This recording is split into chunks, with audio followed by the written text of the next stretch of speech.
মালদহের জনসভা থেকে আসন্ন বিধানসভা ভোটের বিউগল বাজিয়ে দিলেন সিপিআইএমের রাজ্য সম্পাদক মোহাম্মদ সেলিম। বলে দিলেন, আমরা যুদ্ধ ঘোষণা করে দিচ্ছি। আর কদিন পরেই রাজ্যে হাই ভোল্টেজ বিধানসভা নির্বাচন।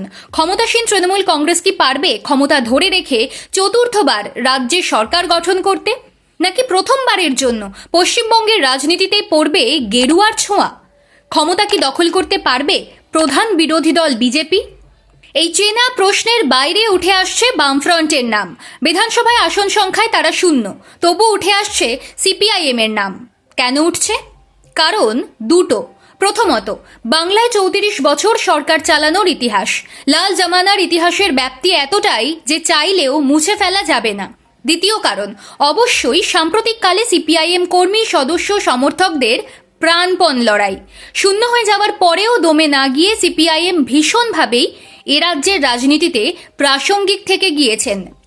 কারণ তাঁরা পথে ছিলেন, আন্দোলনে ছিলেন। তবে লড়াই আর ভোটের রাজনীতির মধ্যে কিছু ফারাক আছে। মানুষের পাশে থাকার লড়াইয়ে স্রেফ আন্তরিকতা আর পরিশ্রম থাকলে চলবে। সেখানে ভোট জিততে প্রয়োজন সুনির্দিষ্ট স্ট্র্যাটেজির। সিপিআইএম কোন স্ট্র্যাটেজিতে ভোট যুদ্ধে নামবে সেটা দেখার জন্য হাতে কিছুটা সময় রয়েছে। তবে যেভাবে লাল পার্টি আসরে নেমেছে, তাতে বিজেপিকেই তাদের প্রতিদ্বন্দ্বী নাম্বার 1 বলে মনে করছেন রাজনৈতিক মহলের একাংশ। সিপিআইএম নেতাদের আক্রমণের কেন্দ্রে তৃণমূল সুপ্রিমো মমতা ব্যানার্জি আছেন বটে, কিন্তু যেন সেটা ছাপিয়ে প্রধানমন্ত্রী নরেন্দ্র মোদীর জন্য ভাষণে তোপ দাগছেন সিপিআইএম নেতা নেত্রীরা। মোহাম্মদ সেলিম গলা চড়াচ্ছেন এসআইআর নিয়ে। শতরূপ ঘোষ, দীপশিতা ধরদের কথাতেও কড়া ভাষায় সমালোচনা মোদী সরকারকে।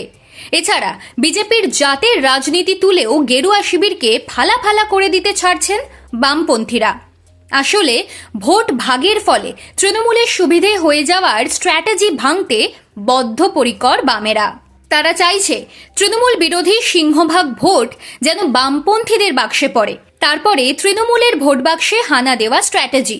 বিরোধী ভোট সিপিআইএম এবং বিজেপির মধ্যে ভাগ হয়ে গেলে সেটা আখেরে তৃণমূলকে বাড়তি অ্যাডভান্টেজ পাইয়ে দেবে বলেই বিশ্লেষণ করে দেখছেন বামপন্থীরা।